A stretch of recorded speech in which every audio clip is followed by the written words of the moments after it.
ராமேஸ்வரத்துல ஒரு கொடூரமான சம்பவம் நடந்திருக்கு. +2 படிக்கிற மாணவி, அந்த பொண்ணோட பேர் ஷாலினி. அதே பகுதியை சேர்ந்த முனியராஜ் அப்படிங்கிறவர் அந்த பொண்ணுக்கு லவ் டார்ச்சர் பண்ணிட்டே இருந்திருக்காரு. அந்த பொண்ணு இது எனக்கு இதுலலாம் விருப்பம் இல்லை அப்படின்னு சொல்லியும் திரும்ப திரும்ப டார்ச்சர் பண்ணிட்டே இருந்திருக்காரு. ஒரு கட்டத்துக்கு மேல என்ன பண்ணிருக்காரு, அந்த பொண்ணு ஸ்கூல் முடிச்சுட்டு தனியா வரும்போது கத்தியால குத்தி கொலை பண்ணியிருக்காரு.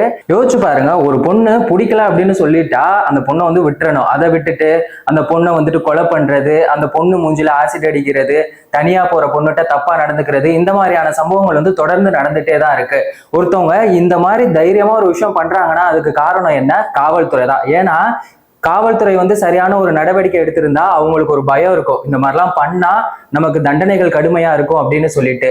காவல்துறையும் எந்த ஒரு நடவடிக்கை எடுக்கிறது இல்ல, அரசும் இதை பத்தி எதுவுமே கேட்கறது இல்ல. இப்போ இதனால என்ன ஆச்சு, ஒரு பொண்ணோட உயிர் போச்சு, அந்த குடும்பமே இன்னைக்கு நாசமா போச்சு.